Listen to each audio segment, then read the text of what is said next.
नमस्कार, स्वागत है आपका एएनबी न्यूज के खास बुलेटिन दमदार समाचार लगातार में और मैं हूं आपके साथ योगेश पांडे।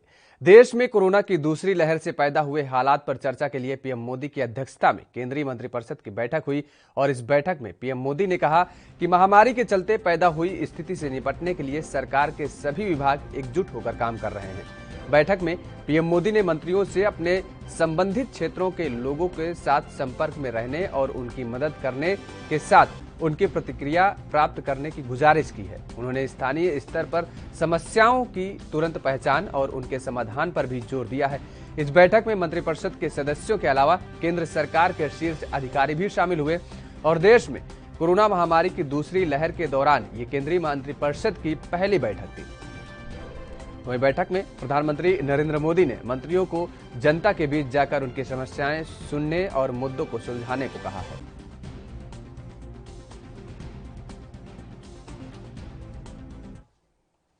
तो उत्तर प्रदेश में लगातार बिगड़ते हालात के बीच मुख्यमंत्री योगी आदित्यनाथ ने वीडियो कॉन्फ्रेंसिंग के जरिए गन्ना किसानों और गन्ना विभाग से जुड़े अधिकारियों और मंत्रियों से संवाद किया। इस दौरान सीएम योगी आदित्यनाथ ने कहा कि गन्ना विभाग ने अभी तक प्रदेश में 2019-2020 के 100% गन्ना मूल्य का भुगतान किया गया है और 2020-21 का भी लगभग 64% गन्ना मूल्य का भुगतान कर दिया गया है। सीएम ने कहा है कि कोरोना महामारी की पहली लहर के दौरान भी गन्ना विभाग ने गन्ना किसानों के हित में प्रदेश के सभी 119 चीनी मिलों का संचालन सफलतापूर्वक किया था।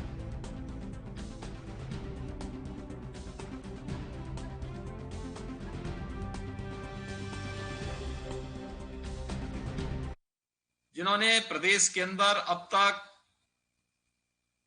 1,33,000 से अधिक गन्ना मूल्य का भुगतान सफलतापूर्वक कराने में सफलता प्राप्त की। 19-20 का 100% गन्ना मूल्य का भुगतान हुआ।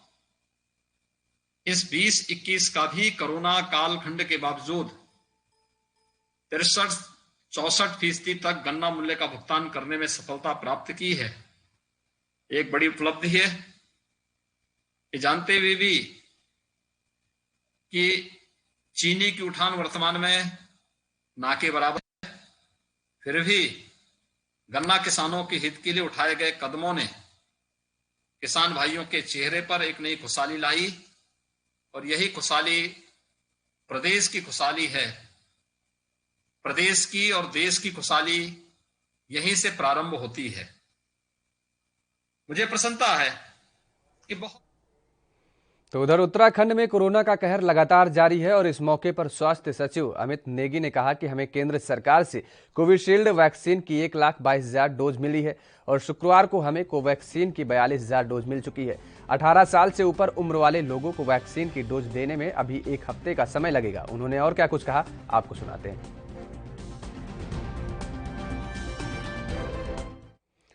तो पूरे देश में कोरोना का कहर लगातार जारी है और ऐसे में लगातार लोग एक दूसरे की मदद करने में जुटे हुए हैं। इस बीच पंजाब में एनएसयूआई भी लोगों की मदद करने में लगी हुई है। तो वहीं एनएसयूआई के जगह जगह पर कोविड टास्क फोर्स का गठन किया गया है और जिसके जरिए लोगों की मदद की कोशिश की जा रही है। इसके जरिए एनएसयूआई एम्बुलेंस लोगों को मुहैया करा रही है और इसके साथ ही जिस तरह से ऑक्सीजन की कमी है, ऑक्सीजन मुहैया करा रहे हैं। एनएसयूआई कार्यकर्ता का कहना है कि ये अभियान लगातार जारी रहेगा। आपको बता दें कि कांग्रेस के पूर्व राष्ट्रीय अध्यक्ष राहुल गांधी के निर्देश के बाद एनएसयूआई और कांग्रेस कार्यकर्ता जगह जगह पर लोगों की मदद करने की कोशिश कर रहे हैं।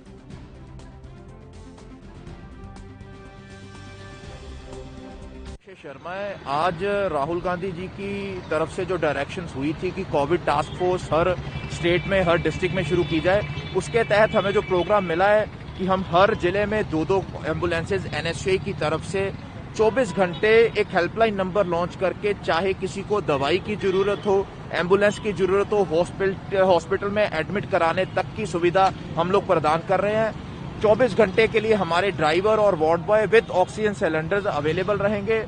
हम चाहते हैं कि कोई भी ऐसी दुर्घटना ना हो, ऐसा व्यक्ति ना हो। हम जितने लोगों की भी जान बचा सकें हमारा भाग्य हो। तो मद्रास हाईकोर्ट ने कोरोना की बढ़ती रफ्तार को देखते हुए 2 मई यानी मतगणना के दिन या उसके बाद तमिलनाडु और पुडुचेरी में पटाखे फोड़ने पर बैन लगा दिया है। Chief justice Ajay Francis Loyola द्वारा किए गए एक अनुरोध को स्वीकार करते हुए कोर्ट ने कहा है कि इसके साथ ही कोर्ट को उम्मीद है कि 2 मई को विधानसभा चुनाव की मतगणना के दिन राजनीतिक दल, मीडिया और नागरिक बड़े पैमाने पर कोविड प्रोटोकॉल का पालन करेंगे। राजनीतिक दलों के नेताओं का कहना है कि पटाखे फोड़ने से रोकने के लिए अपनी रैंक और फाइल रखनी चाहिए।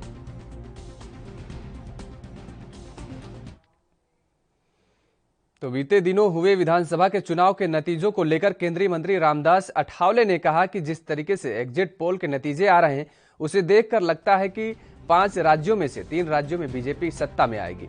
जितनी सीटें भाजपा को पश्चिम बंगाल के एग्जिट पोल में मिल रही हैं उससे ज्यादा सीटें भाजपा के पश्चिम बंगाल में आ रही हैं।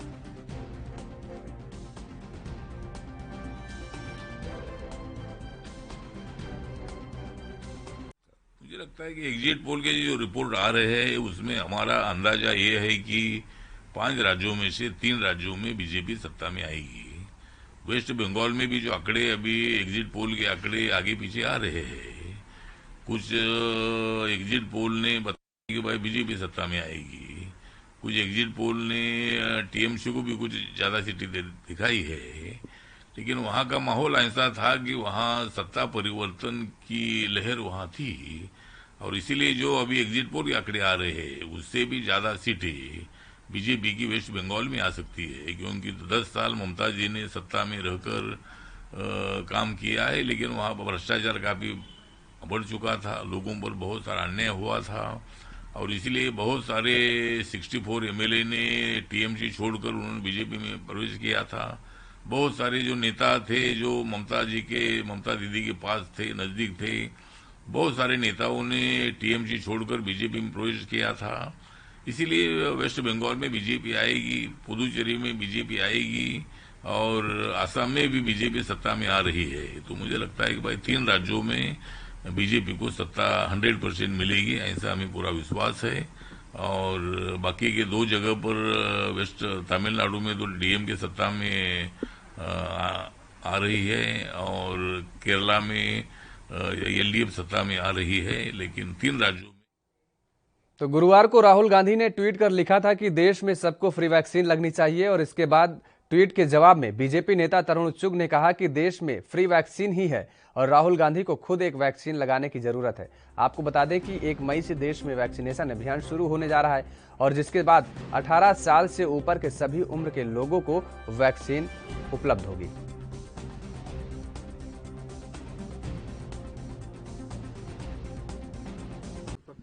ऐसा है कि राहुल गांधी जी को खुद को भी एक वैक्सीन की आवश्यकता है, उन्हें वैक्सीन लगवानी चाहिए, फिर उन्हें पता लगेगा कि देश के अंदर फ्री ही वैक्सीन है। कुछ पैसा स्टेट गवर्नमेंट दे रही है, यहाँ कुछ पैसा सेंट्रल गवर्नमेंट दे रही है और जो लोग पैसा खर्च सकते हैं उनके लिए पब्लिक जो हॉस्पिटल्स हैं, प्राइवेट हॉस्पिटल हैं, वो वहां जाके लगवा सकते हैं। लेकिन गरीब को अभी तक 15 करोड़ वैक्सीन जो लगी है वो फ्री लगी है। आगे भी वैक्सीन राहुल गांधी जी फ्री ही लगे।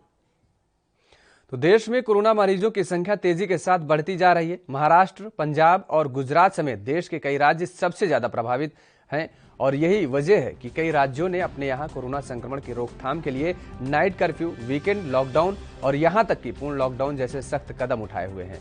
इस बीच पंजाब के लोग भी लॉकडाउन को लेकर आशंकित हैं। इसी का नतीजा है कि पंजाब के कई शहरों के बाजारों में लोगों की भारी भीड़ उमड़ी हुई है।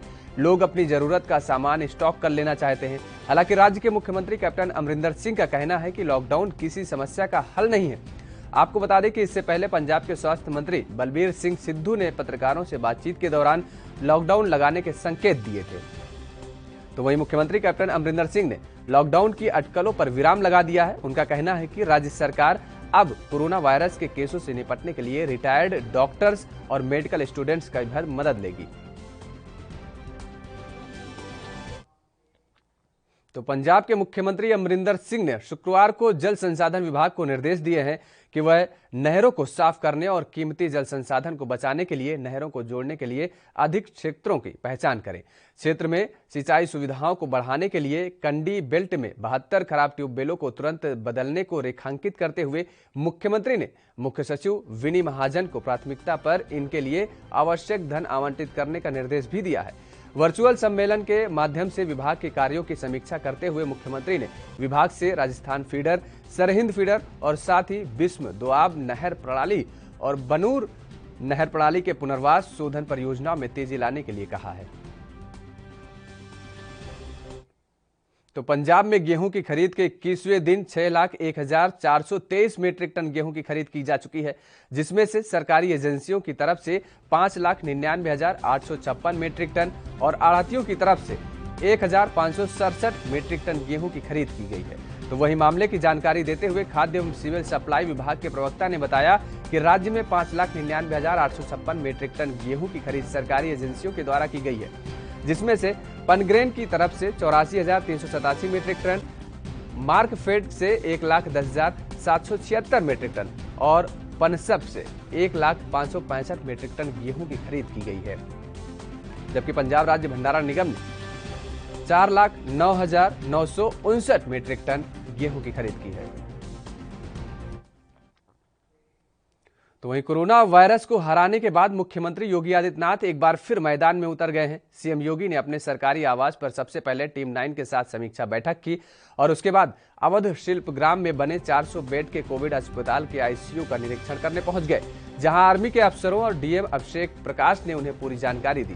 सीएम ने अस्पताल के साथ आईसीयू और प्रशासनिक भवन का भी निरीक्षण किया। बताया जा रहा है कि अस्पताल पूरी तरीके से मरीजों के उपचार के लिए तैयार है। सभी तरह के ट्रायल पूरे किए गए हैं और अब बस प्रशासन की तरफ से ऑक्सीजन उपलब्ध कराने का इंतजार है। ऑक्सीजन उपलब्ध होते ही अस्पताल अपनी पूरी क्षमता के साथ काम करने लगेगा। बता दें कि रक्षा मंत्री और लखनऊ के सांसद राजनाथ सिंह की पहल पर डीआरडीओ लखनऊ में 400 और 500 बेड के कोविड अस्पताल का निर्माण करा रहा है। इसको लेकर मुख्यमंत्री योगी आदित्यनाथ भी बेहद गंभीर है। तो कोरोना महामारी संकट का सामना कर रहे भारत की मदद के लिए दुनिया के कई देशों और दिग्गज कंपनियों ने हाथ आगे बढ़ाया है। ब्रिटेन, सिंगापुर, सऊदी अरब, संयुक्त अरब अमीरात, ऑस्ट्रेलिया और चीन समेत दुनिया के करीब 40 देश भारत की मदद के लिए आगे आए हैं। हमारे पड़ोसी देश मॉरिशस, बांग्लादेश और भूटान के साथ पाकिस्तान की ओर से भी सहायता की पेशकश की गई है। अब संयुक्त अरब अमीरात से वेंटिलेटर और फेविपिराविर दवाओं की खेप भारत पहुंच चुकी है। अमेरिका की राजधानी वॉशिंगटन से एक स्पेशल कार्गो दिल्ली पहुंचा, जिसमें वेंटिलेटर, ऑक्सीजन और दवाओं का बड़ा जखीरा शामिल है। सूत्रों के मुताबिक आने वाले समय में दिल्ली और वॉशिंगटन के बीच और नजदीकियां बढ़ने की उम्मीद की जा सकती है।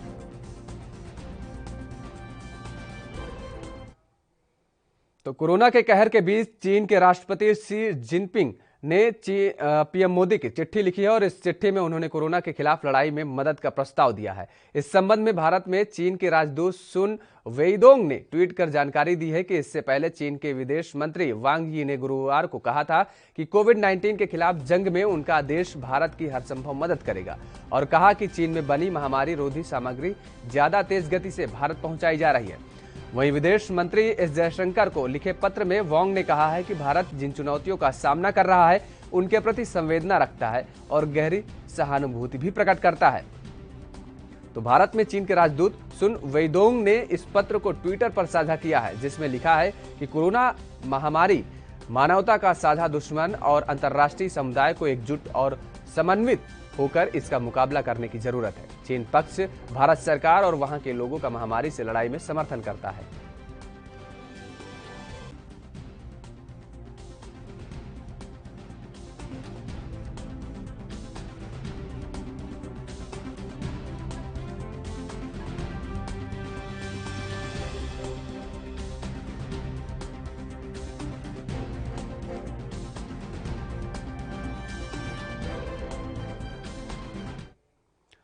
देश भर में फैले कोरोना वायरस संक्रमण के बीच लोगों ने यात्रा करना कम कर दिया है। हालांकि रेलवे की तरफ से लगातार कई स्पेशल ट्रेन चलाने का ऐलान किया जा रहा है और रेलवे लगातार स्पेशल ट्रेन चलाकर यात्रियों की राह आसान कर रहा है, लेकिन यात्रियों की घटती संख्या को देखते हुए कई रूट्स पर ट्रेनों को रद्द भी किया जा रहा है।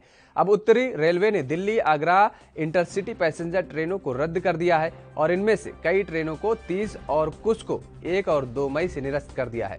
दिल्ली आगरा दिल्ली के बीच चलने वाली इंटरसिटी ट्रेनों को 2 मई से निरस्त करने का फैसला लिया गया है और इसके साथ ही 1 मई से झांसी हजरत निजामुद्दीन झांसी के लिए गाड़ी संख्या 12049 और 12050 को भी अगले आदेश तक निरस्त किया गया है। ये देश की सेमी हाई स्पीड ट्रेन है। वहीं 1 मई से नई दिल्ली अमृतसर नई दिल्ली शताब्दी एक्सप्रेस भी अगले आदेश तक के लिए रद्द कर दी गई है। तो पूरा देश कोरोना महामारी से जूझ रहा है। हर तरफ हाहाकार मचा हुआ है। अस्पताल में बेड नहीं है तो वहीं ऑक्सीजन की किल्लत से लोग परेशान हो रहे हैं। लोगों को ऑक्सीजन की कमी का सामना करना पड़ रहा है तो कई मरीजों को अस्पताल में जगह नहीं मिल रही है। वहीं लोगों को मेडिकल स्टोर से दवाइयां नहीं मिल रही हैं। इस दौरान लोगों ने अपनी प्रतिक्रिया भी दी। नहीं, आजकल नहीं मिल रही मेडिसिन। मैं हौस खास में रहता है, सब हौस खास के केमिस्ट के पास गया, उसके बाद ग्रीन पार्क के केमिस्ट के पास 3 जगह गया और अभी मैं यहाँ पे आ रहा हूँ कि सबने बोला है कि यहाँ पे ऑल इंडिया केमिस्ट में मिलेगी हमें, क्योंकि ये नॉर्मल कोविड मेडिसिन नहीं है। नॉर्मल मेडिसिन है जो मेरी वाइफ लेती है, स्टेरॉइड्स वाली है, तो ये कहीं पे अवेलेबल नहीं है इस वक्त। क्या कोविड की मेडिसिन मिल रही है वो मुझे मालूम नहीं, बट जो भी व्हाट्सएप ग्रुप्स हैं उसके अंदर बहुत यो रेमडेसिविर वगैरह बहुत ब्लैक में बिक रहा है। कोई 30,000 रुपये मांग रहा है, कोई 40,000 रुपये मांग रहा है, क्योंकि उसका जो रेट मुझे पता लगा है वो 3 या 4,000 के बीच में है। तो आजकल व्हाट्सएप ग्रुप में भी ये सब बहुत चल रहा है, क्योंकि मेडिसिन की सब जगह शॉर्टेज है, ऑक्सीजन सिलेंडर्स की शॉर्टेज है, तो सब जगह बहुत ही ज़्यादा मुश्किल हुई है, दिल्ली में और बाहर भी। रेमडेसिविर हमारे पास नहीं, गवर्नमेंट ने कुछ पॉइंट पे अलाउड करा है, वो वहीं मिलेगा। क्या पहले ये रेमडेसिविर उपलब्ध होता था आसानी से आपको पता? पहले से भी उपलब्ध नहीं होता था, आसानी से नहीं होता था। अच्छा, जिस तरह से कहा जाता है कि जिंक हो या फिर विटामिन की गोली है, वो सब जो पहले उपलब्ध थे वो अब दुकानों पे नहीं है, इसके बारे में नहीं है, अभी तो है, बीच में शॉर्टेज हुई थी, पर अब धीरे धीरे सब कुछ मिल रहा है पहले की तरह जी। तो ये स्मूथ मेडिसिन मिल रहा है? हाँ मिल रहा है।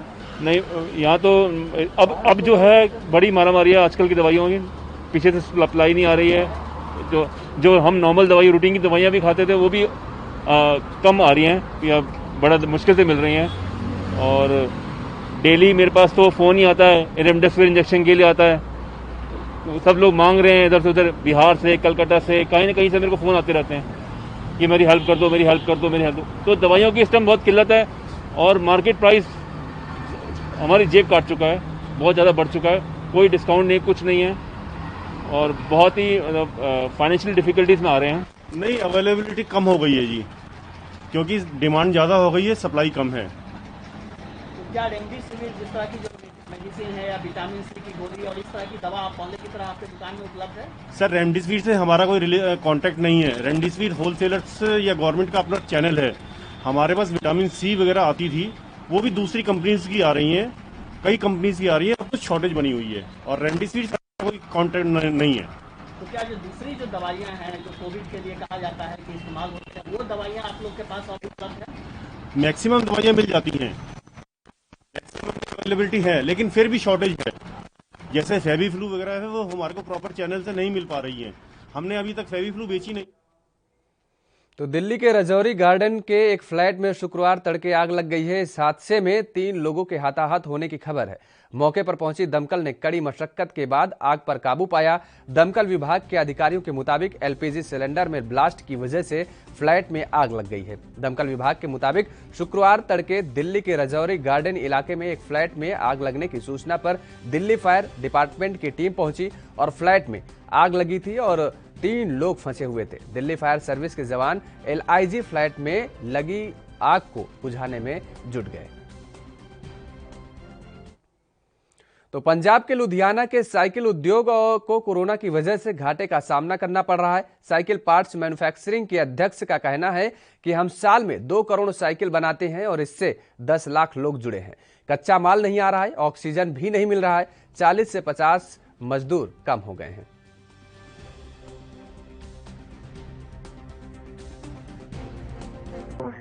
लेबर के और इतने बड़े 25 लाख परिवार 1.5 करोड़ के आसपास हमें इंडियन साइकिल इंडस्ट्री से रोजी रोटी कमाते हैं।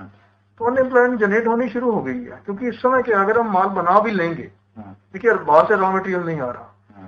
बंगाल में इलेक्शन है, बंद है, महाराष्ट्र बंद है, गुजरात बंद है, यूपी बंद है, माल भी नहीं जा रहा। असम में इलेक्शन चल रही है तो उन्होंने माल मंगाया नहीं। और ट्रांसपोर्टर ये गुरेज कर रहे हैं माल लेने से कि अगर लॉकडाउन हो गया, गाड़ियां रास्ते में फंस गई तो उसकी जिम्मेवारी किसकी है? और बाहर से स्टील नहीं आ पा रहा। अभी आप देखिए ऑक्सीजन की कमी हो गई। मैं भी समझता हूं कि ऑक्सीजन पहले इंसान। तो देश में कोरोना संक्रमित लोगों के इलाज के लिए मेडिकल सुविधाओं को बढ़ाने पर लगातार जोर दिया जा रहा है। वहीं दिल्ली, यूपी, महाराष्ट्र और गुजरात समेत देश के कई राज्यों में कोविड केयर अस्पतालों की संख्या बढ़ाई जा रही है। इसके लिए सरकार के साथ साथ सेना और अन्य संगठनों ने भी मोर्चा अब संभाल लिया है।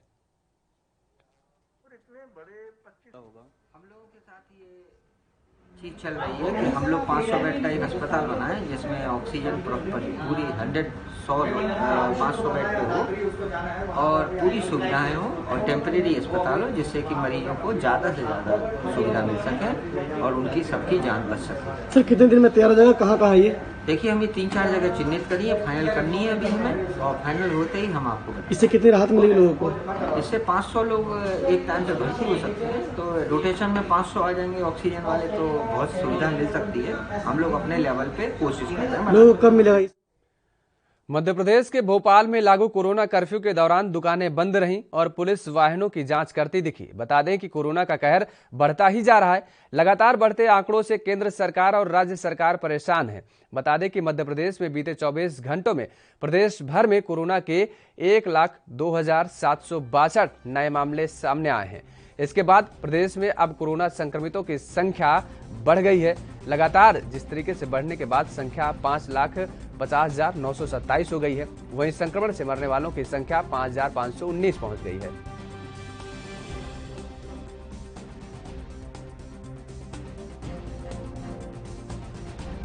लगातार मामले बढ़ रहे हैं और उसको देखते हुए ये कर्फ्यू लगाया गया है।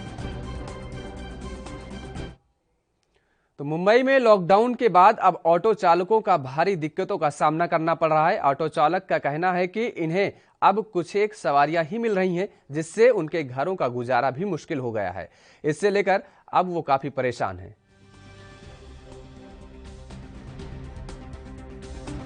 मुश्किल से मिला कोई ऐसे इमरजेंसी, कोई गया हॉस्पिटल गया, कोई किधर किसको मिलने गया इमरजेंसी। कोई सरकार ने टैक्सी ड्राइवर्स जो है और उनके लिए कुछ अनाउंस भी किया था कि नहीं कुछ नहीं, वो टैक्सी ड्राइवर के लिए कुछ नहीं बोला है, वो ऑटो वाले के लिए बोला है, लेकिन मिला उनको क्या मालूम नहीं।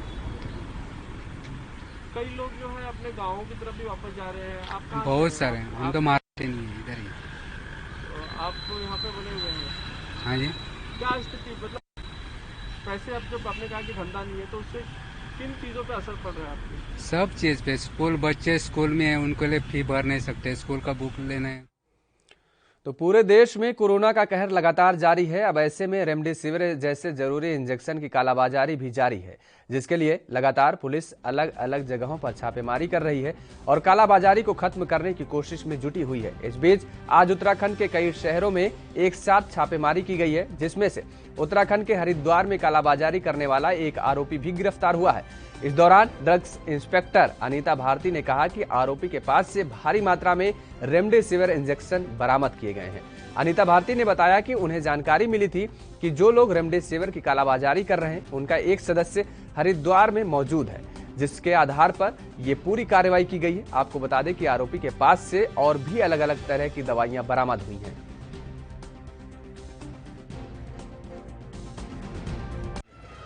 ट्यूसडे को दिल्ली क्राइम ब्रांच द्वारा सुबह 8 बजे मुझे इन्फॉर्मेशन दी गई थी कि हमारे द्वारा दिल्ली में कुछ रेमडेसिविर के जो इंजेक्शन पकड़े हैं, उसमें जो गिरोह है उसका एक सदस्य जो है वो उत्तराखंड से है और हम वहाँ पे आ रहे हैं। आप मौके पे आकर के हमारी टीम को कोऑपरेट कीजिए और मामले को संज्ञान में लीजिए। मैं 10 बजे वहाँ पे पहुँची और ये जगह थी कोतवाली रानीपुर के पास सेक्टर A4 में, और जो अभी जो पकड़ा गया है उसका नाम है वतन कुमार सैनी। मेरे द्वारा उसके होम रेजिडेंस पे छापा मारा गया क्राइम टीम के साथ और उसके पास से 3000 एम्प्टी वायल्स मिली और उसके घर पे कुछ एजिस फार्मास्यूटिकल कंपनी जो कि ड्रग विभाग द्वारा 2019 में बंद कर दी गई है, उसकी कुछ दवाइयाँ मिली और उसके पैकिंग मटेरियल मिले, जो मेरे द्वारा मौके पर सीज करके और अभियुक्त के साथ जो है क्राइम ब्रांच को सौंप दिया गया अग्रिम कार्रवाई के लिए। फिलहाल क्योंकि इन्वेस्टिगेशन जारी थी और क्राइम पुलिस द्वारा मुझे बताया गया था कि जब तक हमारे द्वारा दूसरे अभियुक्त को जो कि रुड़की में काम कर रहा है उसको पकड़ न लिया जाए, तब तक बात को ओपन ना किया, डिस्क्लोज ना किया जाए। तो उत्तराखंड में बढ़ते कोरोना संक्रमण को देखते हुए मुख्यमंत्री तीरथ सिंह रावत ने सरकार के सभी मंत्रियों को कोविड-19 की रोकथाम के प्रबंधन और अनुश्रवण हेतु जिलेवार जिम्मेदारी सौंपी है। सीएम तीरथ सिंह रावत के निर्देशानुसार कैबिनेट मंत्री सतपाल महाराज को हरिद्वार, कैबिनेट मंत्री डॉक्टर हरक सिंह रावत को पौड़ी और रुद्रप्रयाग, इसके साथ ही कैबिनेट मंत्री बंशीधर भगत को नैनीताल और कैबिनेट मंत्री यशपाल आर्य जी को ऊधम सिंह नगर, कैबिनेट मंत्री सुबोध उनियाल जी को टिहरी, कैबिनेट मंत्री किशन सिंह चुफाल को बागेश्वर और पिथौरागढ़ की जिम्मेदारी सौंपी गई है। मध्य प्रदेश शासन के गृह मंत्री डॉक्टर नरोत्तम मिश्रा दतिया में बड़ी सौगात देते हुए जिला अस्पताल में 16 करोड़ 17 लाख की लागत से लगाई गई सीटी स्कैन और एमआरआई मशीन का लोकार्पण किया। ऑक्सीजन प्लांट का शिलान्यास करते हुए जानकारी भी दी गई है। यह प्लांट 1 मिनट में 600 लीटर ऑक्सीजन पैदा करेगा। वहीं गृह मंत्री नरोत्तम मिश्रा ने कहा कि विपक्षी पार्टियां कोरोना वायरस महामारी पर राजनीति न करें। देश में संकट के समय में राजनीति का समय नहीं है और हमें कार्य करने दें।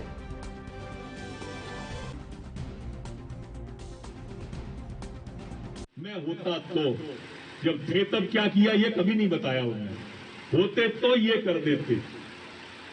जब थे तो चलती हुई बैंकें बंद कर दी, डिफॉल्टर कर दी। अब कह रहे हैं इंजेक्शन की बैंक बना देंगे या ऑक्सीजन की बैंक बना देंगे। कहना बहुत सरल होता है, ट्वीट करना बहुत सरल होता है।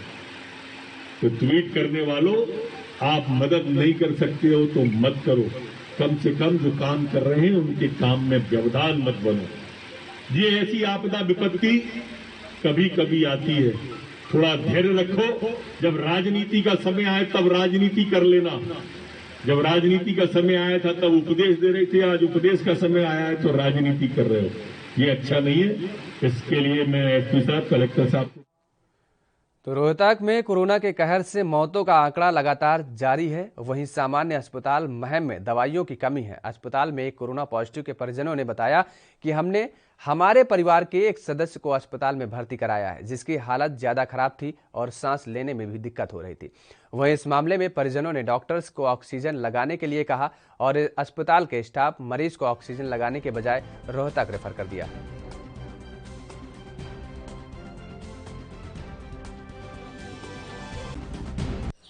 बार बार सामने आ रहा है कि कोविड का बहाना लेके जितने मेडिकल स्टोर संचालक हैं सारे के सारे कालाबाजारी पे जुटे हुए हैं। जो कोविड पॉजिटिव के लिए जो महत्वपूर्ण दवाइयां हैं वो गांव में नहीं मिलती। गांव में नहीं मिलने के बाद पेशेंट जब महम शहर में आता है, शहर के दुकानों पे नहीं मिलती।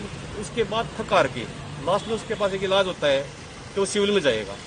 सिविल में जब हमने पता कराया कि तो जो महत्वपूर्ण दवाइयाँ हैं, पीसीएम है, पेराजोल है, स्ट्राजीन है, रेंटेक है, ओफ्लॉक्स है, सेफिक्स है, जो बहुत जरूरी है कोविड पॉजिटिव के लिए, वो दवाइयाँ ही नहीं है। सरकार लड़ाइयाँ लड़ रही है सिर्फ सोशल डिस्टेंसिंग, मास्क। आज हालात ये हैं, सोशल डिस्टेंसिंग और मास्क से बीमारी नहीं जाएगी, दवाइयाँ भी चाहिएंगी, ऑक्सीजन भी चाहिए। जो ऑक्सीजन का सिलेंडर 500 रुपये का मिलता था, आज वो 50,000 रुपये में भी नहीं मिला।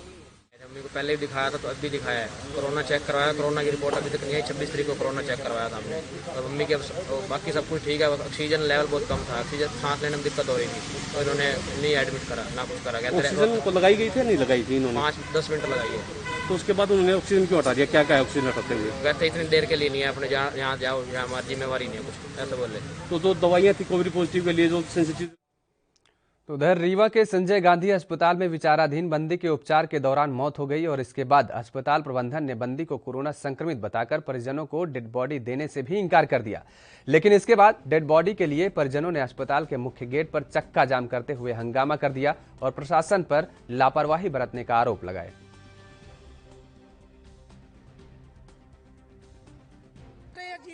भर्ती नहीं किए थे, इन दूसरे से लड़ाई हुई थी, 2 पक्षों में लड़ाई हुई थी। ये अपने ससुर वहाँ गए थे बहन के यहाँ, और जब 2 पक्षों की लड़ाई हुई तो ये नहीं थे। पुलिस लोगों की जलन की वजह से हमारे मथुरा प्रसाद साकेत को क्या कहते जबरदस्ती गुनाह में फंसाया गया। इनको पकड़ के लाई पुलिस, पकड़ के लाई और सेंट्रल जेल में भेज दी।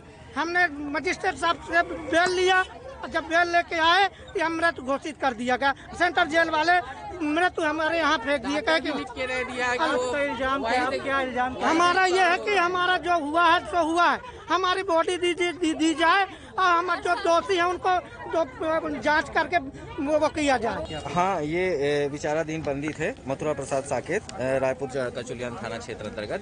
इनके विरुद्ध मुकदमा चल रहा था गोरगांव गांव में, रायपुर कचुलियान में, और उसी के तहत इनकी कोविड के लक्षण पाए गए थे। जेल में इनकी जांच कराई गई थी। रिपोर्ट जो थी वो वेटिंग में थी और इलाज के लिए सस्पेक्टेड इलाज के रूप में यहाँ पर लाया गया था, जिनकी की मृत्यु हो गई थी। उसी को लेकर के यहाँ पर उनके परिजन आए हुए थे कि कुछ शव को देखना चाहते हैं और पीएम कराना चाहते हैं। उसी की मांग को लेकर के यहाँ पर काउंटर एफआईआर की मांग को लेकर के यहाँ पे परिजनों ने संजय गांधी के गेट पर धरना दे रखा था। तो पूरे देश में कोरोना महामारी के दौरान कुछ लोग आपदा को अवसर बनाने में लगे हुए हैं। दरअसल लोग जमकर ऑक्सीजन और रेमडेसिविर जैसे जरूरी इंजेक्शन की कालाबाजारी कर रहे हैं, जिस पर लगातार पुलिस छापेमारी करके ऐसे लोगों को गिरफ्तार भी कर रही है। ताजा मामला गाजियाबाद से सामने आया है, जहां पर कुछ लोग लगातार ऑक्सीजन की कालाबाजारी कर रहे थे, जिसकी सूचना पर पुलिस कोई ऑक्सीजन सिलेंडर बरामद किए हैं और कई आरोपियों को गिरफ्तार भी किया है। मामले की जानकारी देते हुए गाजियाबाद के एसपी सिटी निपुण अग्रवाल ने कहा है कि ऑक्सीजन सिलेंडर की जमाखोरी और कालाबाजारी की सूचना मिल रही थी। कल रात दबिश में समीर नाम का अभियुक्त को गिरफ्तार किया गया है और जिसके पास से 638 ऑक्सीजन सिलेंडर बरामद हुए हैं। वही अभियुक्त छोटे सिलेंडर को 10,000 रुपए और बड़े सिलेंडर को 30,000 रुपए में बेच रहा था। जनपद गाजियाबाद में ऑक्सीजन सिलेंडर की कालाबाजारी एवं जमाखोरी की कुछ शिकायतें मिल रही थी, जिसके फलस्वरूप जनपद के उपमहानिरीक्षक श्री अमित पाठक ने इसमें टीमें गठित करी। इसी के फलस्वरूप कल रात्रि 29 अप्रैल को एक टीम ने जयगोपाल इंटरप्राइजेस साइट 4 औद्योगिक क्षेत्र थाना क्षेत्र लिंक रोड में दबिश डाली। वहां पर समीर नाम के अभियुक्त को गिरफ्तार करा, जिसके पास से लगभग 638 छोटे एवं बड़े जीवनदायी ऑक्सीजन गैस के सिलेंडर मिले, जिनकी ये जमाखोरी करके कालाबाजारी कर रहा था। यह छोटे सिलेंडरों को 10,000 रुपये में एवं बड़े सिलेंडरों को 30,000 रुपये में बेच रहा था। हरियाणा के नागल चौधरी में पुलिस को बड़ी कामयाबी हाथ लगी है, जहां पुलिस ने गुप्त सूचना के आधार पर तंबाकू के गोदाम में छापेमारी की और इस दौरान पुलिस ने तंबाकू और गुटखा का भंडार सील किया है। मौके पर स्वास्थ्य विभाग के अधिकारी भी मौजूद रहे।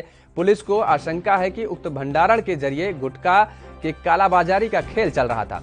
पुलिस के मुताबिक गोदाम को सील किया जा रहा है। पुलिस ने मामला दर्ज कर लिया है और आगे की कार्रवाई कर रही है।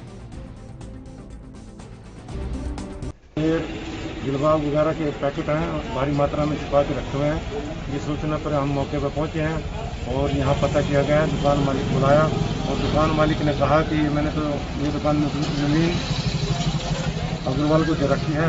जमीन अग्रवाल को बुलाया और उसको खुलवाया, चेक करा कि भारी मात्रा में इसके अंदर गुटखा रखा हुआ था। काफी पैकेट 10 बाई 20 की दुकान है जो भरी पड़ी है। इस संबंध में उच्च अधिकारीगण से बात की गई, जो तो उच्च अधिकारीगण ने निर्देश दिया है कि जब तक कोई संबंधित अधिकारी न आए इसको सील किया।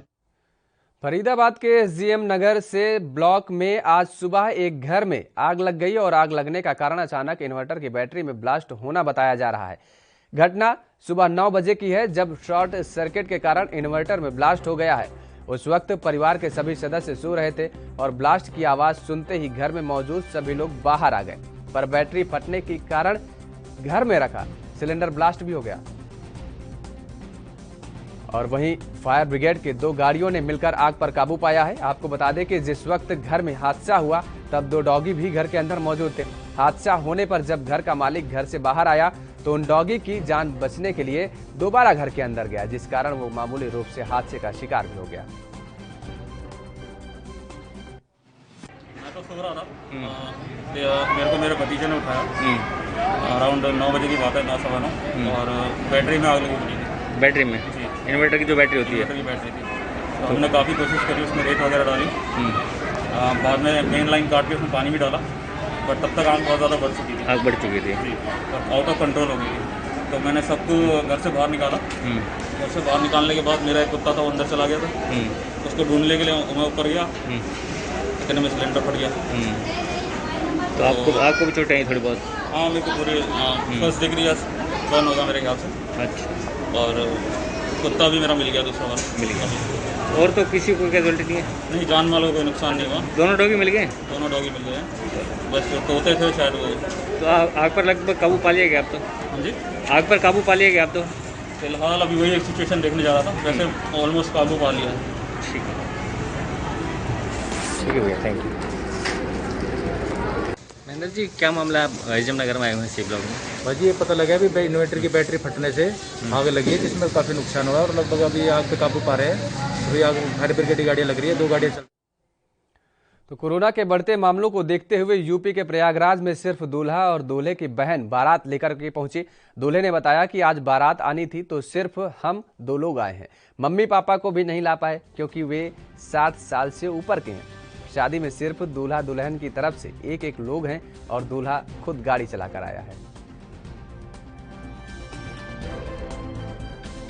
शादी को लेकर सबकी कुछ ना कुछ एक मतलब कि एक्सपेक्टेशंस होती है कि मेरी शादी ऐसी हो, है ना, थोड़ा धूम धड़के से हो, या फिर एक पर्सनल अपना ओपिनियन होता है शादी को लेकर सबका, है ना। कोई क्लासिकल करना चाहता है, कोई ट्रेडिशनल, कोई कैसे भी। मेरा भी था और मैं वैसा करना चाहता था, बट कोरोना वायरस की वजह से क्या हुआ कि जो प्रोटोकॉल हमको गाइडलाइंस का पालन करना पड़ रहा है ताकि और ज़्यादा बीमारी आगे ना बढ़े, है ना। इस वजह से क्या हुआ कि थोड़ा सा जो चाहते थे वैसा नहीं कर पा रहे हैं, है ना। आज बारात आनी थी तो हम सिर्फ 2 लोग आए, मम्मी पापा को भी ला नहीं पाए क्योंकि वो 60 अबव हैं, 65 मम्मी 70 पापा, है ना, तो उनको नहीं ला पाए हम लोग क्योंकि एक्सपोज नहीं करना चाहते थे उनको, जो कि सही भी है। तो मेरी दीदी आई हैं, सिर्फ हम 2 लोग आए हैं, इवन ड्राइवर भी नहीं आया, मैं खुद गाड़ी चला के आया, है ना। और यहाँ पे देखा आपने कि पूरी तरह इन लोगों ने मतलब कि जो सैनिटाइजेशन स्कीम होती है, मतलब सोडियम हाइपोक्लोराइड का यूज़ किया प्रॉपर, है ना, 5% सॉल्यूशन बना के 1% सॉल्यूशन बनाकर, और किस तरह से जो मतलब कि स्प्रिट का यूज़ किया इन्होंने हाथ में लगाने के लिए, है ना, सैनिटाइजेशन का। तो आप देख रहे हैं कि हमने पूरा इसका पालन किया। और जैसे भी है, मैं एक चीज़ बढ़िया मानता हूँ कि एक शुरुआत है ये कि हम जो एक्स्ट्रा खर्च करते हैं शादियों में, है ना, हम उसको। फिलहाल वक्त हो चला है एक छोटे से ब्रेक का। दमदार समाचार लगातार में खबरों का सिलसिला जारी रहेगा हमारे सहयोगी मोहित चौधरी के साथ।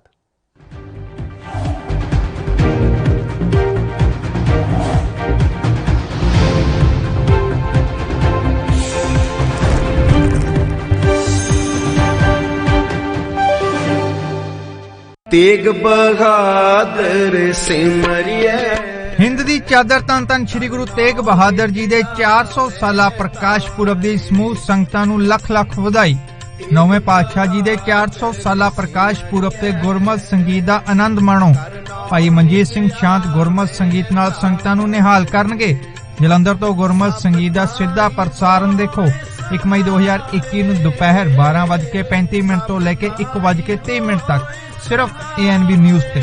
लोकां नूं अपील है कि ਉਹ ਹੋਣ ਵਾਲੇ ਸਮਾਗਮਾਂ ਨੂੰ ਟੀਵੀ ਤੇ ਦੇਖਣ ਅਤੇ ਸੰਕਟ ਦੀ ਸਥਿਤੀ ਦੇ ਮੱਦੇਨਜ਼ਰ ਧਾਰਮਿਕ ਸਥਾਨਾਂ ਤੇ ਇਕੱਤਰ ਹੋਣ ਤੋਂ ਬਚਣ ਤੇ ਘਰਾਂ ਤੋਂ ਹੀ ਸਰਬੱਤ ਦੇ ਭਲੇ ਦੀ ਅਰਦਾਸ ਕਰਨ। 1 ਮਈ ਨੂੰ ਜੁੜੇ ਰਹਿਣਾ 12:35 ਤੋਂ ਲੈ ਕੇ 1:30 ਤੱਕ ANB ਨਿਊਜ਼ ਨਾਲ।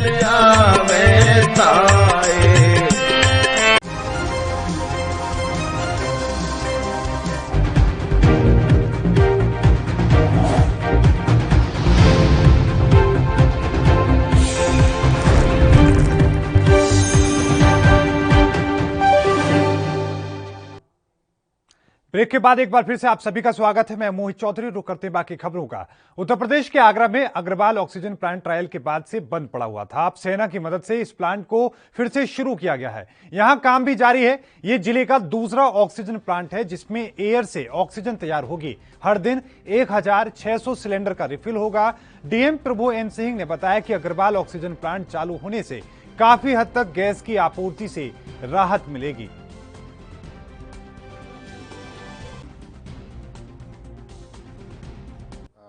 हमें उत्तर प्रदेश सरकार से और सेंटर से जो ऑक्सीजन मिल रहा था LMO के माध्यम से, उसमें भी अब रेगुलर इंटरवल पे मिलना शुरू हो गया है।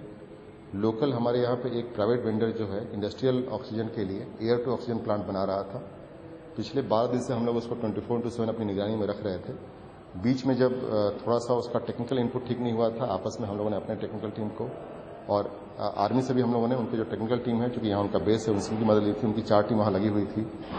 पुनः एयरफोर्स की टीम का यूज करके एक उनका पार्ट जो अहमदाबाद से आना था उसको हम लेकर के आए यहाँ पे, और आज सुबह 2 बजे यह प्लांट स्टार्ट हो गया है, जहाँ पे टेंटेटिव 1200 प्लस सिलेंडर जनपद को मिल जाएगा। अतः एक जो कमी थी, सिर्फ एक हमारे पास इस तरह का प्लांट था, उससे ऐड हो जाएगा। इसके साथ ही हमारे पास जो लिक्विड मेडिकल ऑक्सीजन है SN मेडिकल के लिए पूरे देश में लगातार कोरोना के जो आंकड़े हैं वो बढ़ते नजर आ रहे हैं। इसी के साथ में हर किसी की मुश्किलें बढ़ रही हैं। इस पूरे मामले को लेकर आज सुप्रीम कोर्ट में सुनवाई भी हुई, लेकिन कोरोना महामारी के इस भयावह दौर में सोशल मीडिया पर मदद मांगने वालों के खिलाफ कोई कार्रवाई न करने का आदेश देकर सुप्रीम कोर्ट ने न सिर्फ सराहनीय काम किया है, बल्कि केंद्र और राज्य सरकारों द्वारा मनमानी एक्शन लेने पर भी लगाम लगाने का साहसिक कदम उठाया है। आज दिए अपने इस फैसले के जरिए सर्वोच्च अदालत ने माना कि सोशल मीडिया एक दूसरे की मदद का एक मजबूत प्लेटफॉर्म है, लिहाजा इस पर शिकंजा कसना गलत है। अगर कोई नागरिक सोशल मीडिया पर अपनी शिकायत दर्ज करता है तो इसे गलत जानकारी नहीं कहा जा सकता। सुप्रीम कोर्ट के इस आदेश को उत्तर प्रदेश की योगी आदित्यनाथ सरकार के लिए एक बड़े झटके के रूप में समझा जा रहा है, क्योंकि हाल ही में अमेठी के एक युवक ने सोशल मीडिया पर ऑक्सीजन की गुहार लगाई थी, जिसके बाद पुलिस ने उसके खिलाफ मामला दर्ज कर लिया था। सुप्रीम कोर्ट के इस आदेश के बाद अब ये लोग बेखौफ होकर मदद की गुहार लगाने के लिए स्वतंत्र हैं, क्योंकि न्यायालय ने सभी राज्य सरकारों को सख्त हिदायत दी है कि ऐसे किसी भी मामले में अगर कोई भी कार्रवाई हुई तो कोर्ट की वो अवमानना मानी जाएगी। तो वहीं उत्तर प्रदेश के अमेठी जिले में फैली कोरोना महामारी से बचे हाहाकार के बीच में आगामी 2 मई को त्रिस्तरीय पंचायत सामान्य निर्वाचन 2021 के तहत हुए मतदान की मतगणना कराई जाएगी। इसके लिए जनपद के सभी 13 ब्लॉकों में मतगणना स्थलों पर विधिवत तैयारी की जा रही है। वहीं जनपद मुख्यालय गौरीगंज स्थित मनीषी महिला पीजी कॉलेज में मतगणना करने हेतु कार्मिकों को ट्रेनिंग भी दी जा रही है। ऐसे में मतगणना स्थल पर तैयारियों का जायजा लेने के लिए आज पुलिस अधीक्षक दिनेश सिंह और जिलाधिकारी अरुण कुमार संयुक्त रूप से निकले। वो सबसे पहले जामो ब्लॉक स्थित राजकीय इंटर कॉलेज पहुंचे।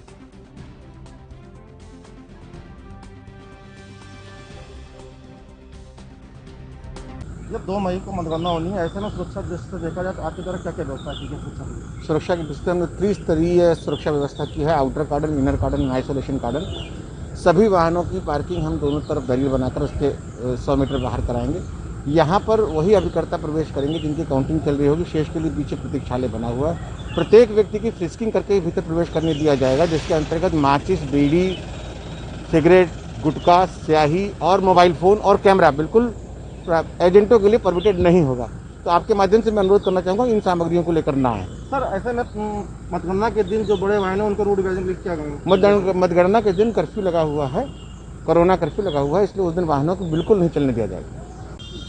सर, आगामी 2 मई को मतगणना होनी है और आज आपके द्वारा मतगणना स्थल का निरीक्षण किया गया, क्या क्या दिशा निर्देश दिए गए? देखिए, मतगणना जो 2 तारीख को होनी है उसकी सभी तैयारियां पूर्ण कर ली गई हैं और सभी जगह पे सभी एसडीएम जो है वो अपने अपने जहां मतगणना केंद्र है उन सबकी व्यवस्थाएं पूरी करा रहे हैं। इस संबंध में बैठकें भी की गई हैं और आज मेरे और पुलिस अधीक्षक महोदय द्वारा संयुक्त रूप से निरीक्षण भी किया जा रहा है और इसमें जितनी भी स्पेशली जो कोविड प्रोटोकॉल है उसको लेते हुए गाइडलाइन जारी की गई, जैसा कि माननीय आयोग ने कहा है उसी प्रकार के सभी निर्देश निचले स्तर पर किए गए हैं और पुलिस व्यवस्था, मजिस्ट्रेट ड्यूटी इत्यादि सभी जो है हमारी पूर्ण है और सभी तैयारियां पूर्ण की जा रही हैं। सर, ऐसे में त्रिस्तरीय पंचायत के नामांकन के बाद कुछ प्रत्याशियों की मौत हो गई थी और चुनाव के दौरान कहीं कुछ दिक्कतें आई थी। ऐसे कंडीशन में अब वो चुनाव कब है? देखिए, 2 तरह के केसेस हैं। इसमें माननीय आयोग का जब निर्देश आया है कि जहां पर हमारे लॉ एंड ऑर्डर के इशू हुए थे, जहां पर रिटर्न हो रहा है, तो वहां पर ये 1 तारीख को होगा और जो डेथ वाले केसेस हैं। तो वहीं कोरोना काल में लोगों के कई चेहरे देखने को मिल रहे हैं। एक तरफ कालाबाजारी करने वाले लोग हैं जो आपदा को अवसर बनाने में लगे हैं, लेकिन दूसरी तरफ ऐसे लोग भी हैं जो संपूर्ण मन में और निस्वार्थ भाव से लोगों की सेवा कर रहे हैं और इंसानियत को आगे रख रहे हैं। मध्य प्रदेश के भोपाल से बेहद सुंदर और विचलित मन को शांत करने वाली एक तस्वीर सामने आई है जो सभी के लिए मिसाल कायम करती है। भोपाल में एक ऑटो चालक ने अपने ऑटो को एम्बुलेंस में तब्दील कर दिया है। ऑटो चालक जावेद खान का कहना है कि उसने टेलीविजन और सोशल मीडिया पर देखा था कि राज्य में किस तरीके से बदहाली है और एम्बुलेंस और ऑक्सीजन की कमी से लोग अपने मरीजों को अस्पताल लेकर नहीं जा पा रहे हैं, इसलिए मैंने अपने ऑटो को ऑक्सीजन से लैस एम्बुलेंस में तब्दील कर दिया है। जावेद खान बताते हैं कि उनका मोबाइल नंबर सोशल मीडिया पर वायरल है। वो मरीजों को मुफ्त में अस्पताल लेकर जाते हैं। जावेद ने आगे बताया कि इस काम के लिए मैंने अपनी पत्नी की ज्वेलरी बेच दी और इसके बाद में एक ऑक्सीजन केंद्र से बाहर लाइन में खड़ा रहा और एक सिलेंडर भराकर अपने ऑटो में रख दिया। मैंने सोशल मीडिया पे देखा, व्हाट्सएप पे देखा और न्यूज़ चैनल पे देखा कि कोई अपने बाप को कंधे पे ले आ रहा है, कोई अपनी माँ को कंधे पे ले आ रहा है, कोई ठेले पे ले आ रहा है, कोई रोड पे पड़ा हुआ है, एम्बुलेंस नहीं मिल पा रही। इस कारण मेरे पास ये आइडिया आया कि क्यों ना हम मानवता के लिए आगे आएँ और हम भी कुछ कर सकते हैं। तो मैंने आइडिया आया तो हम लोगों ने क्या करा, मैंने किया इसका एम्बुलेंस बना दिया जाए। तो हमने बीबी का एक लॉकेट था सोने का, वो बेच के हमने अरेंजमेंट करा, सिलेंडर लिया। सिलेंडर के बाद कुछ हमारे एक नरेश भाई हैं, उन्होंने घड़ी दी, इस ऑक्सीजन में घड़ी लगाई, हम लोगों ने इसको एम्बुलेंस बनाया। मेरी बीवी का लॉकेट था ये, वो 5,000 बेचा। इसका खर्चा आया कम से कम कोई 5,000 रुपये खर्चा आएगा। इसकी गैस में डलवाता हूँ अपनी जेब से ही। शहर में ऑक्सीजन की मारामारी चल रही है, आपको किस तरीके से ऑक्सीजन उपलब्ध होता है, आप कहाँ से ऑक्सीजन लाते हैं? सर गोविंदपुरा फैक्ट्री है, वहाँ से हम लोग जाते हैं ऑक्सीजन लेने के लिए। वहाँ घंटों लाइन में लगना पड़ता है, 4-4, 5-5 घंटे लगना पड़ता है, कहीं एक दिन छोड़ना पड़ता है सिलेंडर को, जब आके भरती है गैस। बहुत मारामारी है ऑक्सीजन की तो सर। तो एक सिलेंडर कितने का पड़ता है? एक सिलेंडर 500, 450, 500, 550, कभी कभी इतना महंगा हो जाता है। तो उसको भरवाते हैं, लाइन में लगे रहते हैं, जब लाइन नंबर आता है तो भरवाते हैं, उसको रिक्वेस्ट करते हैं कि सर मेरा।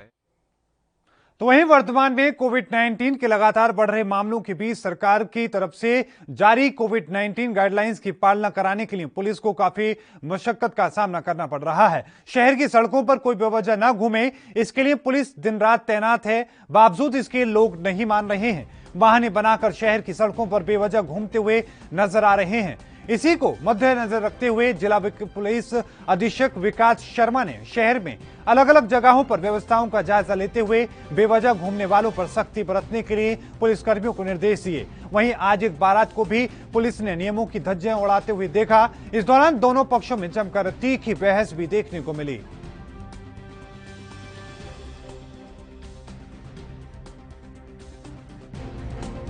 ये अभी कोई कोकता परिवार हैं, ये एक रैली के रूप में कोरोना की जो गाइडलाइन है उसका उल्लंघन कर रहे थे और घोड़ी पे को बिठा के और बिंदोजी निकाल रहे थे। इसको अभी दौरान गश्त मैंने और एसपी साहब ने निकलते हुए देखा, कलेक्टर साहब भी साथ में थे, तो उन्होंने निर्देश फरमाया कि ये कोविड की गाइडलाइन का उल्लंघन कर रहे हैं, इस पर इनके खिलाफ कानूनी कार्रवाई की जा रही है और इनको अरेस्ट किया जाएगा। तो वहीं कोरोना संक्रमित मरीजों के इलाज में सरकार रेमडेसिविर इंजेक्शन की कालाबाजारी थमने का नाम नहीं ले रही है। शुक्रवार को कमिश्नरेट की क्राइम ब्रांच टीम ने हेलट अस्पताल में छापा मारकर इंजेक्शन की कालाबाजारी करते हुए 4 आरोपियों को गिरफ्तार कर लिया।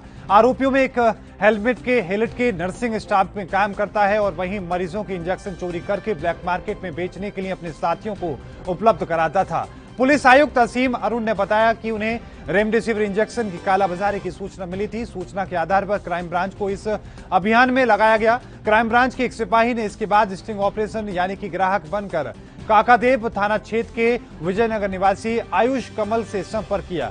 बातचीत के बाद 37,000 रुपए में सौदा तय हुआ। पुलिस को जैसे ही इंजेक्शन हाथ लगा, उसने आयुष कमल को गिरफ्तार कर लिया।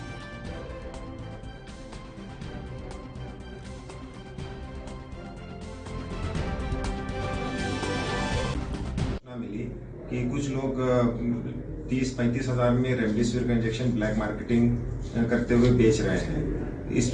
जब ये सूचना मिली तो पुलिस ने एक ट्रैप रचा और खरीदार बनकर जो बेचने वाले थे इनसे संपर्क किया। इसमें पुलिस को एक जानकारी मिली कि हेलेट अस्पताल से जो नर्सिंग स्टाफ है, इसमें से 2 व्यक्ति वहाँ जो पेशेंट के लिए गवर्नमेंट की तरफ से रेमडेसिविर इंजेक्शन आता है, इसके हर इंजेक्शन के 2 भाग वो कर रहे थे। एक भाग जिसमें आधा इंजेक्शन होता था वो पेशेंट को दिया जाता था, जिसके नाम पर वो ड्रॉ किया जाता था, और आधा इंजेक्शन उसको ब्लैक मार्केटिंग में बेचते थे। वहाँ के नर्सिंग स्टाफ के द्वारा वो इंजेक्शन 10,000 रुपए में दिया जाता था।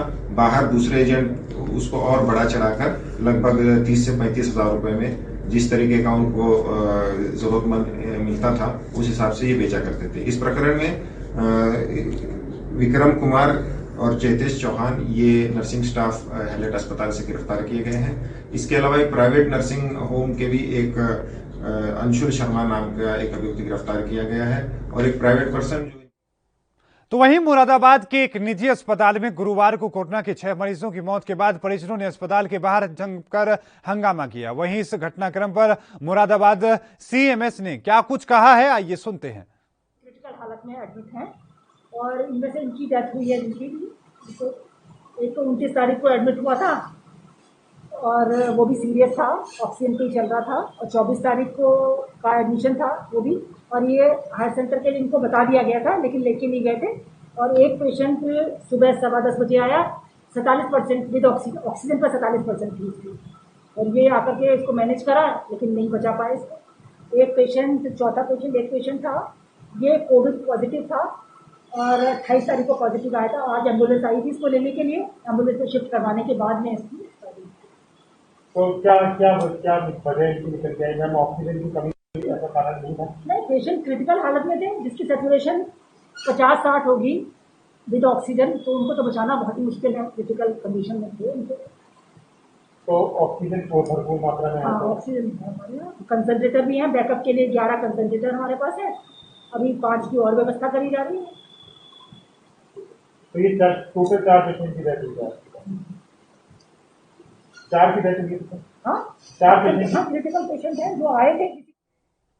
फिल्म सांड की आंख के बाद सुर्खियों में आने वाली दादी चंद्रो तोमर का शुक्रवार को कोरोना वायरस संक्रमण के कारण निधन हो गया। शूटर दादी के नाम से विख्यात 89 वर्षीय चंद्रो तोमर का जन्म मुजफ्फरनगर में हुआ था। बागपत में बिनौली की जोहड़ी की वयोवृद्ध शूटर दादी चंद्रो तोमर का शुक्रवार को मेरठ मेडिकल कॉलेज में इलाज के दौरान निधन हो गया। वो कोरोना वायरस से संक्रमित थी और उनको गुरुवार रात को ही बागपत के आनंद हॉस्पिटल से मेरठ के मेडिकल कॉलेज में भर्ती कराया गया था। दादी के स्वजनों ने उनकी मौत का कारण ब्रेन हेमरेज बताया है। उनके बेटे विनोद तोमर ने बताया कि सोमवार को उन्हें सांस लेने में दिक्कत हुई तो जांच के बाद रिपोर्ट पॉजिटिव आई, जिसके बाद उन्हें मेरठ के एक अस्पताल में भर्ती कराया गया था। निशानेबाज चंद्रो तोमर के कोरोना पॉजिटिव होने से आसपास के क्षेत्रों में उनके प्रशंसकों के बीच मायूसी छा चुकी थी। इस सब के बीच में उनके शीघ्र स्वास्थ्य की होने की कामना कर रहे थे, लेकिन शुक्रवार को उनका निधन हो गया। वो 19 तारीख में उनको रात को हुई सांस की प्रॉब्लम, फिर हम उसे मेरठ ले गए आनंद हॉस्पिटल में। 3-4 दिन वहाँ पे एडमिट रही, फिर कोविड का टेस्ट हुआ 3-4 दिन बाद, उसमें पॉजिटिव पाई।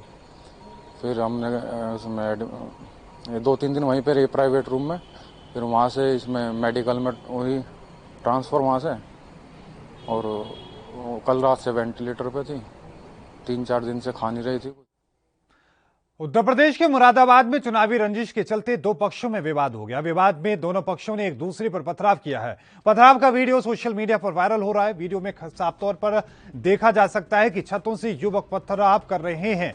वहीं पथराव के दौरान दोनों पक्ष के लोग घायल हो गए। पूरी घटना कोतवाली मेराठेर के ग्राम लालबारा का है। कोरोना वायरस के बढ़ते संक्रमण के बीच ऑक्सीजन की मांग भी निरंतर बढ़ती जा रही है। इसे देखते हुए जिला प्रशासन ने ऑक्सीजन सप्लायरों की सूची और फोन नंबर जारी किए थे। इस बीच कुछ व्यक्तियों ने शिकायत की थी कि सप्लायर फोन नहीं उठा रहे हैं। अब जिला प्रशासन ने इसका समाधान निकालते हुए सभी सप्लायरों के 4 नंबर जारी कर दिए हैं। साथ ही हिदायत दी है कि ऑक्सीजन सप्लायर तत्परता से कॉल रिसीव करेंगे। जिलाधिकारी डॉक्टर आशीष श्रीवास्तव के मुताबिक जिले में ऑक्सीजन और ऑक्सीजन सिलेंडर की आपूर्ति की जिम्मेदारी 10 सप्लायरों के पास है। अब हर एक सप्लायर के 4 नंबर जारी किए गए हैं। 2 मूल नंबर हैं, जबकि 2 नंबर 2 शिफ्ट में चालू रहेंगे। सभी सप्लायरों को स्पष्ट निर्देश दिए गए हैं कि वो अस्पतालों को प्राथमिकता के आधार पर ऑक्सीजन की आपूर्ति करें, साथ ही आमजन की मांग का भी पूरा ध्यान रखें। इसके अलावा ऑक्सीजन आपूर्ति का रोजाना ब्यौरा उपलब्ध कराने को कहा गया है। ऑक्सीजन की आपूर्ति में किसी भी तरह की लापरवाही बर्दाश्त नहीं की जाएगी।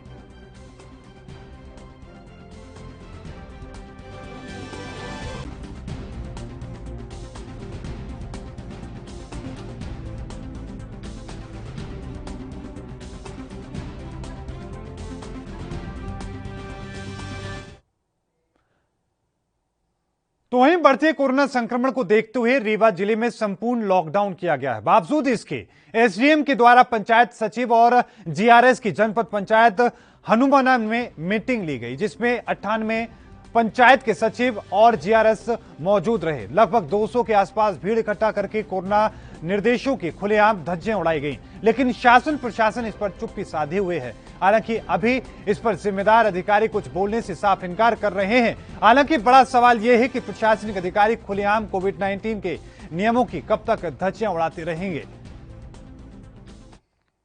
कोरोना संक्रमण के चलते होने वाली अत्यधिक मौतों से तीर्थ नगरी स्थित मुक्तिधाम में भी अंतिम संस्कार के लिए एक दिन की वेटिंग की नौबत आ गई है। स्थिति यह है कि सीमांत स्थान होने के कारण मुक्तिधाम के भीतर खुले में अंतिम संस्कार करना पड़ रहा है। चंद्रशेखर नगर ऋषिकेश में अंतिम संस्कार के लिए गंगा तट पर मुक्तिधाम बना है, जिसका संचालन मुक्तिधाम सेवा समिति करती है। वर्तमान में कोरोना संक्रमण के चलते अखिल भारतीय आयुर्विज्ञान संस्थान और राजकीय संयुक्त चिकित्सालय में कोरोना से मरने वालों की संख्या बढ़ गई है। इसके अलावा सामान्य मृत्यु के पश्चात अंतिम संस्कार भी मुक्तिधाम में ही होता है और इसके साथ ही प्रतिदिन सुबह 9 से दोपहर 2 बजे तक सामान्य व्यक्तियों के पार्थिव शरीर का अंतिम संस्कार किया जाता है।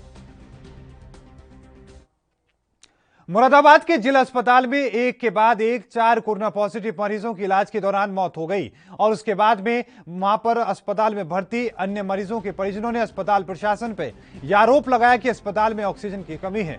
ऑक्सीजन की कमी की वजह से अस्पताल में भर्ती मरीजों को बहुत कम ऑक्सीजन दी जा रही है। इस कारण मरीजों को सांस लेने में तकलीफ हो रही है। वहीं जिला अस्पताल की सीएमएस डॉक्टर सुनीता सिंह का कहना है कि ऑक्सीजन की कमी तो है, लेकिन अस्पताल में ऑक्सीजन खत्म नहीं हुई है। 33 कोरोना मरीज जो अचानक आए हैं उन्हें भर्ती कर इलाज किया जा रहा है। थोड़ी ऑक्सीजन की कमी है, जल्द ऑक्सीजन आने वाले समय में पूरी कर ली जाएगी। इसके अलावा 11 ऑक्सीजन कंसेंट्रेटर भी मरीजों के लगे हुए हैं। है ही नहीं करके खत्म।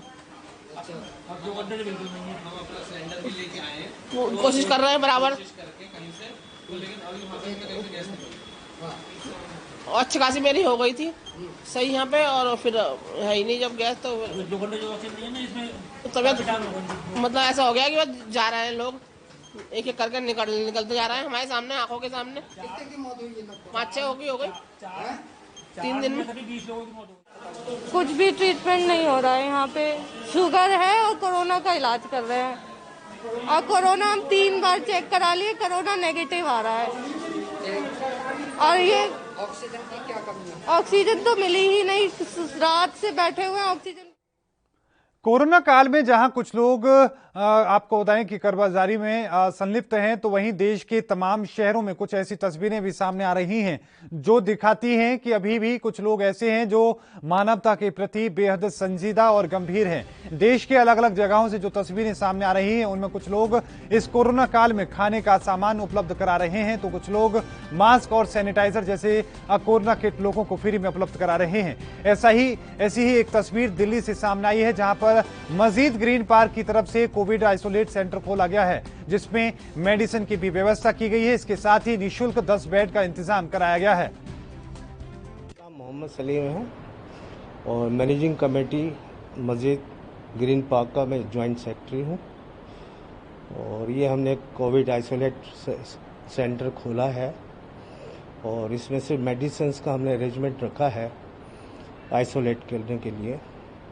और इसके अलावा अभी तक जो इंक्वायरीज आई हैं हमारे पास वो ऑक्सीजन वाली आई हैं और वो हमारा सेंटर नहीं है। तो फिलहाल हम कोशिश कर रहे हैं कि अगर कोई आता है तो उनके लिए भी वो अरेंजमेंट किया जाए। क्या क्या व्यवस्था है? जी क्या क्या व्यवस्था है? हमारे पास व्यवस्था है, मेडिसिन हैं, ग्लव्स हैं, पीपी किट्स हैं और सारी सैनिटाइजर सिस्टम है, वो हमने सारा अरेंजमेंट रखा हुआ अपने पास। तो अभी फ़िलहाल इंक्वायरीज चल रही हैं, हमारे पास मैसेजेस हमारे पास आ रहे हैं, फ़ोन्स आ रहे हैं और हम उनको बताते हैं कि हमारे पास बेड अवेलेबल है, मेडिसिन अवेलेबल है और आपका जो डिस्क्रिप्शन है डॉक्टर्स का हम। और इस बुलेटिन में मेरे साथ इतना ही। देखते रहिए एनपी न्यूज़। मुझे दीजिए इजाजत। धन्यवाद।